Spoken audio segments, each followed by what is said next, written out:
നമസ്കാരം. MV ന്യൂസിലേക്ക് സ്വാഗതം. കിഴക്കൻ മേഖലയിൽ വനം വകുപ്പും നാട്ടുകാരുമായുള്ള സംഘർഷം പുതിയൊരു വഴിത്തിരിവിലേക്ക് കടക്കുകയാണ്.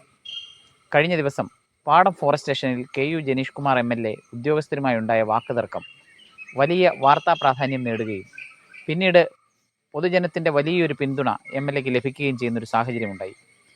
വനം വകുപ്പിൻ്റെ ചില നടപടികൾ, പൊതുജനങ്ങളെ ബുദ്ധിമുട്ടിക്കുന്ന രീതിയിലുള്ള ചില നടപടികൾക്കെതിരെ ശക്തമായ പ്രതിഷേധം എല്ലാ കോണുകളിൽ നിന്നും ഉയർന്നു വന്നിരിക്കുകയാണ്.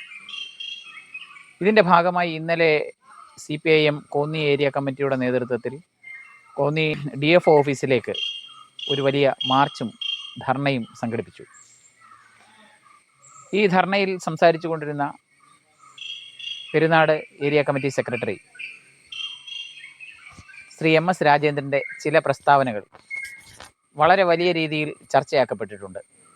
ഇതിനെപ്പറ്റി അദ്ദേഹത്തിന് എന്താണ് പറയാനുള്ളത് എന്ന് നോക്കാം. ഇന്നലെ കോന്നി ഫോറസ്റ്റ് സ്റ്റേഷൻ മാർച്ചുമായി ബന്ധപ്പെട്ട് നടത്തിയ ഒരു പ്രസംഗം മാധ്യമങ്ങളിലൊക്കെ വലിയ വാർത്തയായിട്ടുണ്ട്. എന്താണ് അതിനെപ്പറ്റി താങ്കൾക്ക് പറയാനുള്ളത്? അത് ഈ നാടിലെ ജനങ്ങളുടെ വികാരത്തിൻ്റെ പ്രതിഫലനമാണിതെല്ലാം.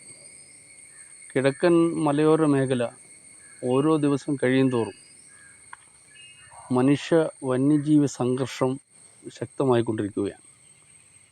അത് വനത്തിനടുത്ത് താമസിക്കുന്നവർക്ക് മാത്രമല്ല, വനത്തിന് കിലോമീറ്റർ ദൂരെ മാറി താമസിക്കുന്ന ആളുകൾക്കും വന്യജീവികളുടെ ശല്യം ദുസ്സഹമായി മാറി ഇവിടെ നിന്നും നൂറുകണക്കിന് ആളുകൾ പലായനം ചെയ്തു പോകുന്ന ഒരവസ്ഥയിലേക്കാണ് കാര്യങ്ങളുടെ പോക്ക്.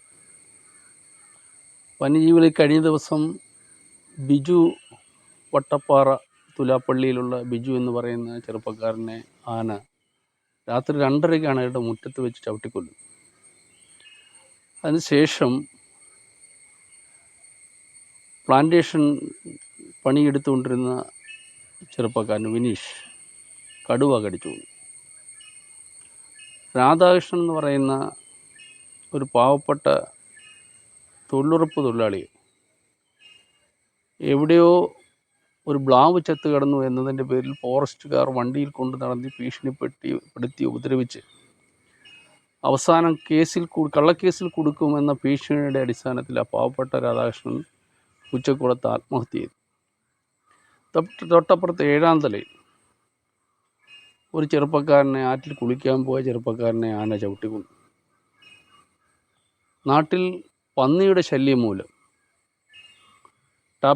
വെളുപ്പിനെ ടാപ്പിങ്ങിന് പോകുന്ന തൊഴിലാളികൾ എത്ര ആളുകളാണ് പത്തനംതിട്ടയിലും റാന്നിയിലും കോന്നിയിലുമൊക്കെയുള്ള ആശുപത്രികളിൽ എത്രയോ ആളുകൾ നമ്മുടെ നാട്ടിലുണ്ട് എന്ന് കണക്കെടുത്താൽ ഞെട്ടിപ്പിക്കുന്ന കണക്കാണ്.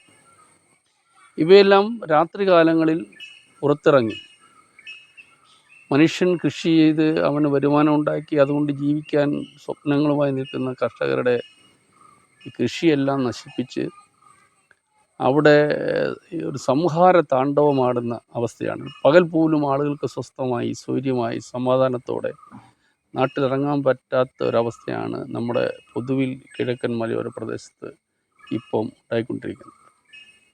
ഇപ്പോൾ കുളത്തുമണ്ണിൽ നടന്ന സംഭവം തന്നെ, അവിടെ നടന്ന സംഭവം ആന വനത്തിൽ വെച്ച് ചരിഞ്ഞതല്ല.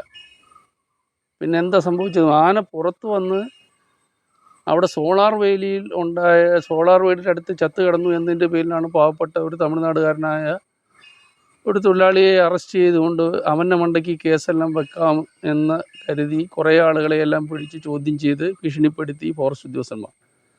സ്വാഭാവികമായും ഒരു രാഷ്ട്രീയ പാർട്ടി നേതാവും ജനപ്രതിനിധി എന്നുള്ള നിലയിൽ MLAക്ക് ജനീഷ് കുമാറിന് അവിടെ ചെല്ലാതിരിക്കാൻ വേണ്ടി കഴിയില്ല.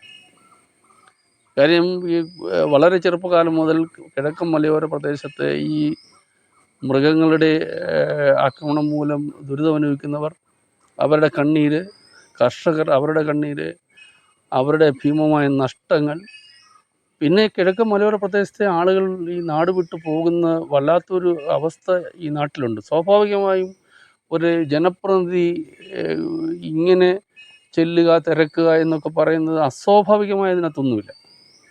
അത് ജനങ്ങളോടുള്ള ആത്മാർത്ഥതയും ഏതൊരു പ്രതിസന്ധിയിലും അവരോടൊപ്പം നിൽക്കുക എന്ന ഒരു ജനപ്രതിനിധി ഉത്തരവാദിത്വം നിർവഹിക്കുക ഉണ്ടായത്.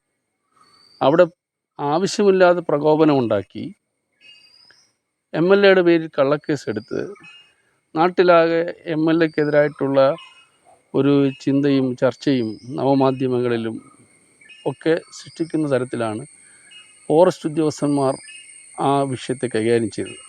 അങ്ങനെ ചെയ്യേണ്ട ഒരു കാര്യവും ഉണ്ടായിരുന്നില്ലല്ലോ. എല്ലാ ഫോറസ്റ്റ് ഉദ്യോഗസ്ഥന്മാരും അങ്ങനെ ചെയ്യുന്നവരല്ല. പക്ഷെ ചില ഫോറസ്റ്റ് ഉദ്യോഗസ്ഥന്മാർക്ക് രാജാവിനേക്കാൾ വലിയ രാജഭക്തി കാണിക്കുന്നവരാണ്.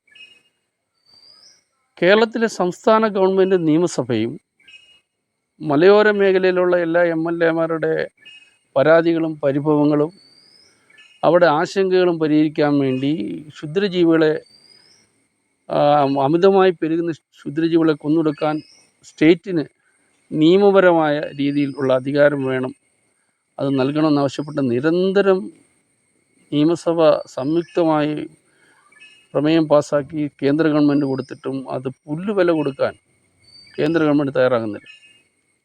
1972 വനം വന്യജീവി നിയമമാണ് ഇതിൻ്റെ പിന്നിലെന്നാണ് ഇവർ പറയുന്നത്.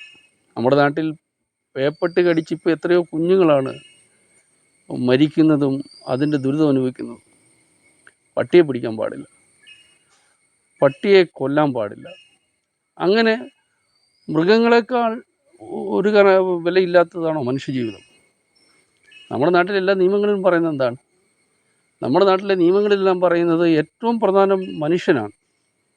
മനുഷ്യൻ അവൻ്റെ ജീവിതത്തിന് വേണ്ടി അവൻ്റെ ജീവനും സ്വത്തിനും ഭീഷണി ഉയർന്നാൽ ഏതൊരു മൃഗത്തെയും ഏതൊരു ജീവിയെയും കൊല്ലാം എന്ന് നമ്മുടെ നിയമസംഹിതകളിലെല്ലാം പറയുന്നുണ്ടല്ലോ. ഇവിടെ കാട്ടുപോത്ത്, ആന, കടുവ, കരടി, അതുപോലെ തന്നെ ഏറ്റവും ഉഗ്ര വിഷസർപ്പമായിട്ടുള്ള രാജവെമ്പാല, ഈ പന്നി, ഇതിൻ്റെയൊക്കെ ആക്രമണങ്ങൾ അസ്വസ്ഥമാണ് ഈ നാട്. അതിൻ്റെ പ്രതിഫലമാണ് പ്രിയപ്പെട്ട MLA-യുടെ ഭാഗത്തു നിന്നുണ്ടായത്. ഏതെങ്കിലും തരത്തിൽ ബോധപൂർവ്വ ഒരു പ്രകോപനത്തിന് MLA തയ്യാറല്ല. MLA പ്രകോപിപ്പിക്കാനാണ് ഈ ക്യാമറ എല്ലാം ഒരുക്കി തയ്യാറാക്കി വെച്ചിട്ട് MLA പ്രകോപിപ്പിക്കാനാണ് ചില ഉദ്യോഗസ്ഥന്മാർ തയ്യാറാണ്. എല്ലാ ഉദ്യോഗസ്ഥന്മാരും അങ്ങനെയാണ് എന്നുള്ള അഭിപ്രായം ഞങ്ങൾക്കില്ല. പിണറായി വിജയൻ ഈ ക്ഷുദ്രജീവികളുടെ ഒന്നും പുറകെ ഫോറസ്റ്റുകാർ പോകേണ്ടതില്ല എന്ന് പരസ്യമായി പറയുകയും അതൊരു സന്ദേശമായി ഫോറസ്റ്റ് ഉദ്യോഗസ്ഥന്മാർക്ക് എടുക്കാമായിരുന്നു.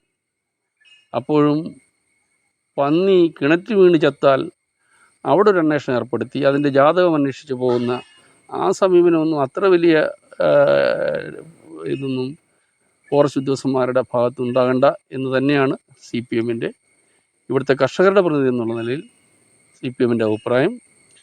ഇനി ഇതിനൊക്കെതിരായിട്ടുള്ള ജനകീയമായ വലിയ ചെറുത്തുനിൽപ്പ് നമ്മുടെ നാട്ടിൽ ഉയർന്നു വരും. ആ കാര്യത്തിൽ യാതൊരു സംശയവും ആർക്കും ഉണ്ടാകേണ്ടതില്ല.